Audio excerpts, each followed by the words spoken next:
Hello, bienvenue sur ma chaîne. Ici je parle de Jésus, le chemin, la vérité et la vie.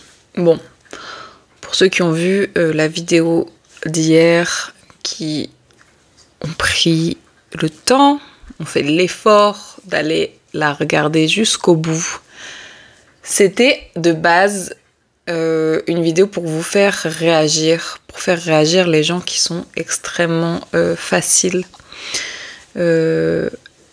à se lancer dans des jugements et à écouter plutôt ce que les autres disent plutôt que la parole de Dieu. Mais en fait, j'ai pris la décision de continuer cette expérience parce que là où le Seigneur m'envoie, il m'oblige à me servir de ma voix pour vous transmettre des messages. Mais en tout cas, il ne m'a jamais obligée à vous montrer ma tête. Donc, je pense qu'on est parti pour une paire de messages comme ça et ça va nous permettre de nous concentrer sur le message et non sur le messager. Donc voilà, que ça vous plaise ou non, va falloir vous concentrer sur ce que le Seigneur transmet au travers de moi plutôt qu'à regarder ma tête, parce qu'il y en a beaucoup qui font grave une fixette sur ma tête et pas sur ce que le Seigneur transmet au travers de moi. Ok, donc je voulais vous partager un verset dans la parole de Dieu aujourd'hui. Je vais déjà vous donner le contexte du comment j'ai eu à cœur de méditer ce verset. Ça vient d'une conversation déjà de base que j'ai eue avec un ami frère en Christ samedi. On parlait du fait que dans la vie d'un chrétien, les épreuves, ça permettait de vraiment solidifier l'engagement vers Christ et faire grandir, faire mûrir rapidement les chrétiens, de permettre à ce qu'on soit en feu bouillant pour le Seigneur et pas qu'on soit tiède. Comme dans Apocalypse, il est écrit que lorsque le Seigneur nous goûtera, si on est tiède, il nous vomira de sa bouche. Donc voilà, c'est vraiment important dans la marche chrétienne qu'on soit en feu, mais vraiment en feu, genre... Le feu, ça brûle tout. Ça fait pas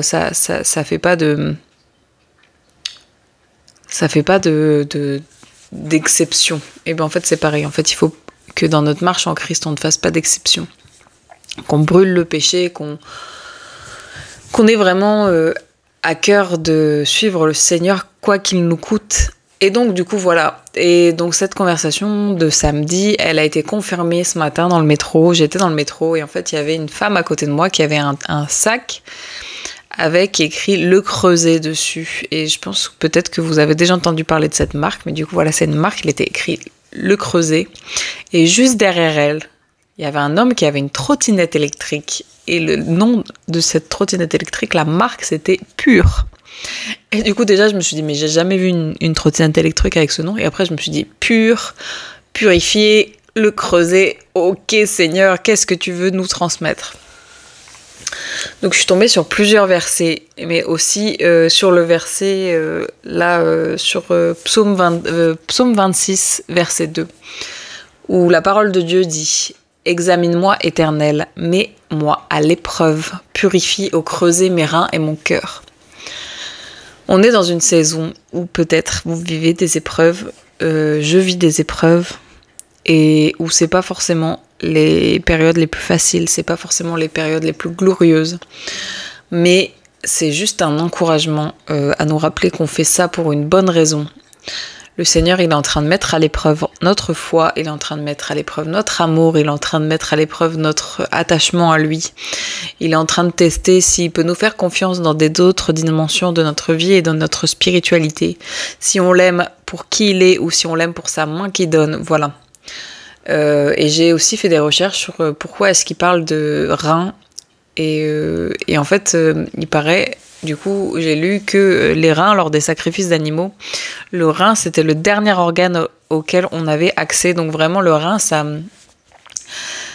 matérialise vraiment tous nos désirs les plus profonds, tous nos désirs les plus secrets, les plus cachés, toutes les choses où, en apparence, on va dire « Oui, Seigneur, mon cœur est tout à toi. » Ok, bah ton cœur est tout à moi, je vais aller regarder tes reins, je vais aller regarder vraiment tes tripes, tu vois. Qu'est-ce qui t'anime, qu'est-ce qui te move, qu'est-ce qui te retient, ouais, qu'est-ce qui t'anime, tout simplement. Voilà, et donc du coup, c'est une petite exhortation à tous quel qu'on soit, à vraiment faire confiance à Dieu, à garder les yeux fixés sur lui pendant l'épreuve et à se rappeler que toute chose concourt au bien de ceux qui aiment Dieu et qui sont appelés conformément à son plan. Romains 8, 28. Voilà. Je vais prier. Seigneur mon Père, merci pour ta grâce, merci pour ce message par lequel tu nous encourages, tu nous exhortes, tu nous rappelles que tout ce qu'on traverse à un moment T n'est pas vain, Seigneur, parce que tout fait partie de ton plan.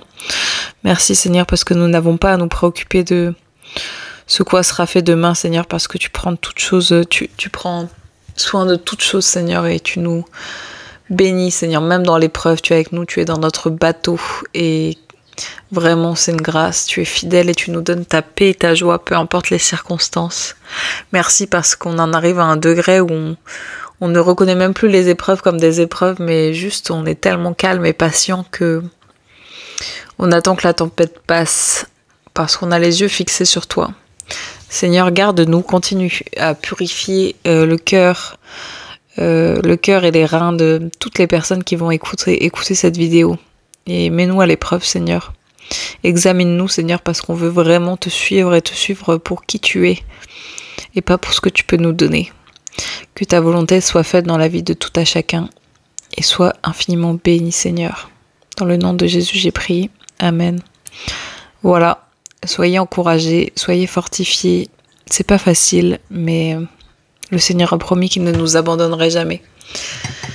Soyez bénis, Jésus vous aime.